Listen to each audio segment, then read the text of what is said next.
Hi everyone, my name is Suzy Theodoro. You probably know my story by now. It's really early in the morning. Everyone else is still in bed, but I couldn't sleep, so I decided to get up and get in the shower.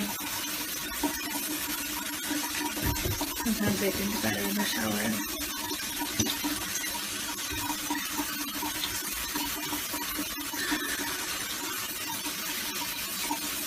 It's so hard doing something like this. I've never done a video like this before.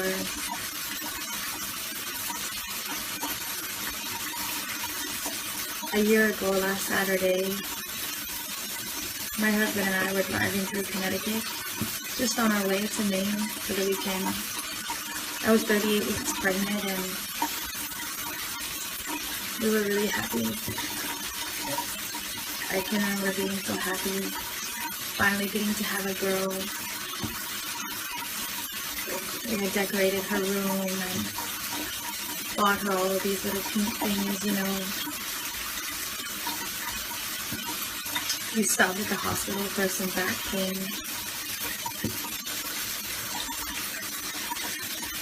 And they just started attacking us. One thing after another, after another, after another. They said they didn't believe we were from Tennessee. They said they thought we could be criminals running from the law. They told us they had gone out to the car and found our car with Tennessee plates in the parking lot and that it was messy, and they believed that we were actually Connecticut residents living out of our car and didn't get prenatal care.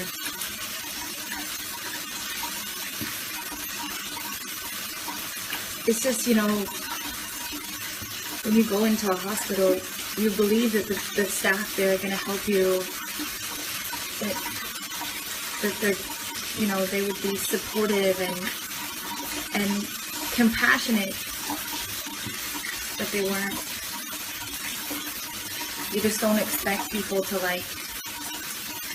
start attacking you and claiming that you're all these things that you're not, that they have no proof of, and then just drug you against your will, just so they can force a surgery on you to cut your baby out of your body so they can steal her. It's just something that you would expect to see in like a horror movie. It doesn't really seem any different. As soon as they had the baby out, they had this DCF worker in our room saying that she was going to take our baby, and then we just kept asking her why. She couldn't give me a reason. She couldn't give us a reason. They kept calling me drug addict. I said, I'll go ahead, I'll fill out the forms for you, I'll do whatever you want. They said that it wouldn't, by the time like all this stuff happened, they couldn't get the forms in until the next Tuesday because it was a holiday weekend. They refused to let me have my medicine over the weekend. They tortured us. They were very cruel to us. They were verbally and physically abusive to us. They refused to let us leave our room, except for during approved feeding times. They took our daughter from our room against our will, saying that her sugar was too low, but it wasn't true. They said that we didn't see her for the first 30 hours. She was in our room for the first 12 hours. It was just from the very beginning. They had planned. They had decided that they were going to take her, and they were just going to say whatever necessary to do it. And we were just completely clueless. We had no idea what was going on. They don't do stuff like that in Tennessee. It's practically unheard of to take somebody's newborn from them unless they have positive drug tests or something, unless they're incarcerated. We just didn't believe it. We were just in disbelief the whole weekend of what was going on. It was just a nightmare. You just don't expect people to treat you that way because they don't like how you appear with your your husband who is not the same race as you or whatever. we went to this, well, we teleconferenced into this hearing last week, just before Sophie's birthday, her first birthday. And the ex-attorney that we had, it was so hard believing anything he said, because he would shoot back and forth between, he would say it was one way. First he said we were on trial for predictive neglect. Then he said we were on trial for sleeping during her feedings. Then he said we were on trial for predictive neglect, and he never even, it seemed like he never knew. When you walk into a hospital, you are literally putting your life in these people's hands. You're putting your life in their hands, and they're asking you to trust them, and you're trusting them based on an oath that they took to do no harm. And we trusted these people. And it was the worst decision that we've ever made in our entire lives. And by the time that we realized that they were terrible, bad people, they wouldn't let us leave. Who has the right to force a C-section on somebody that doesn't want it? That you were not this person's doctor. They literally just did whatever they wanted. It didn't matter that I didn't consent. It didn't matter that we didn't consent for anything. They did with our daughter. They did with me. They did whatever they wanted. And you just don't expect, when you walk into a hospital, you just don't expect them to start attacking you and trying to hurt you. Who would ever believe such a thing? That is exactly what they did at this Middlesex hospital.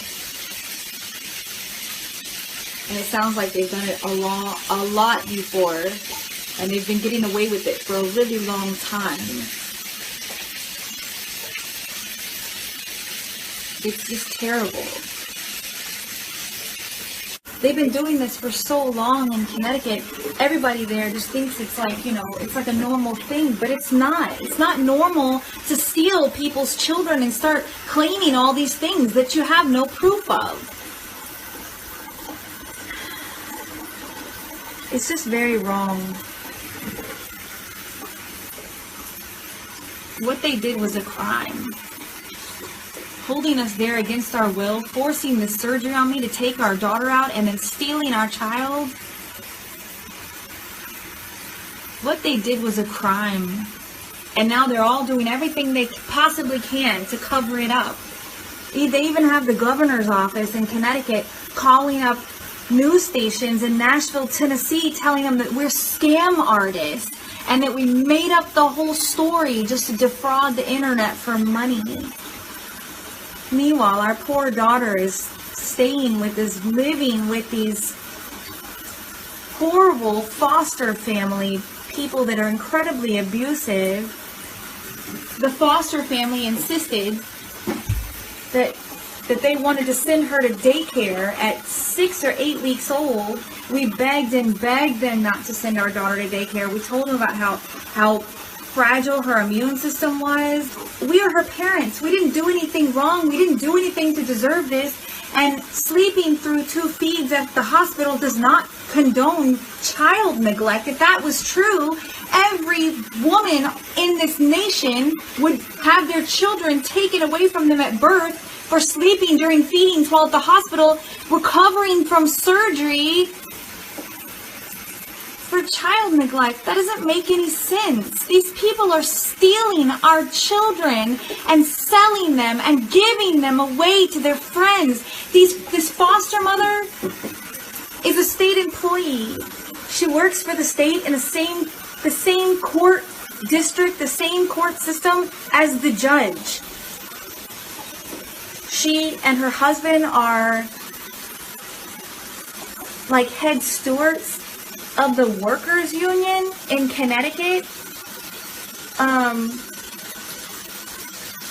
And not only is she from the foster mom, not only is she from the same city in Puerto Rico as the judge, but their families are apparently friends.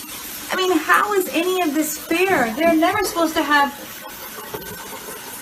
any subject matter jurisdiction over our daughter, yet they've had her for the past year. We've been fighting tremendously to try to get her back, and nobody knows what to do, and anybody who does know what to do is terrified. The hospital assaulted me, held us against our will, refused to give us my medicine, my blood pressure and diabetes medicine that I have to live.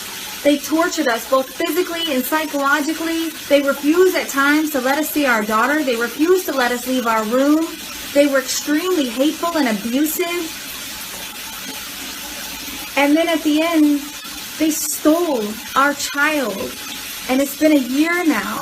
And we are living proof that what these people are doing is so wrong.